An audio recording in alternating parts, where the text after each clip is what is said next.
Hello there. Plenty of weather to talk about. We'll start off yet again with Australia, which really has been in the forefront of the weather news just recently, hasn't it? Heat still set to build across parts of New South Wales and Victoria, but the heat is not just going to be the only story over the next few days. So despite a good deal of dry weather through Tuesday and some warmth, with Canberra seeing temperatures peaking yet again at 40 degrees, just want to draw your attention to what's happening across that Queensland coastline there. Plenty of showers arriving during the latter stages of Tuesday into Wednesday. By Thursday, we could see more significant rain across Queensland and down into New South Wales. Welcome rain, and that will certainly come as good news. And you can see that in the 5-day city forecast. Plenty of showers stretching from Sydney, Canberra and Melbourne as well. And the temperatures in Canberra really easing down considerably.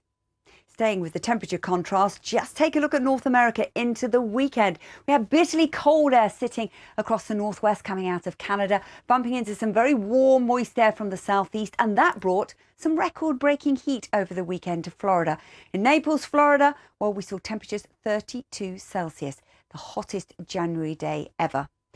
But where those two boundary layers met, there was a frontal system. It brought some heavy flooding rains. Just take a look at Oklahoma this weekend. There was some significant rainfall, and it did bring some devastation as well. There's more rain to come in the forecast as well through Tuesday and into Wednesday. You can see some pretty intense rain stretching through Oklahoma, up through the Mississippi Valley and towards Washington as well. So here we'll see some rain. To the south of that, it still stays pretty warm. Temperatures in Florida likely to peak at 28 degrees. By contrast, just take a look at Vancouver, a daytime maximum of just -5 degrees. And there's more unsettled weather. It really has been stormy so far this year. The next low pressure moving in from the Pacific Northwest, yes, will bring some heavy rain.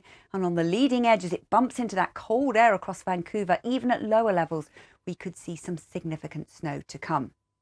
Across to Europe, the stormy weather is sitting across the northwest yet again. Plenty of isobars on the charts, gales or severe gales bringing some heavy rain into the UK and some unsettled weather across northern France, Germany, stretching up into Scandinavia. Now, to the south of this, high pressure largely in control. The southeast of the Med is still a little stormy, but generally speaking here, it's mild for the time of year. It's going to stay wet and windy for a couple of days. Things will quieten down by the end of the week, but that's certainly worth bearing in mind if you're visiting the UK, if you've got friends and family here.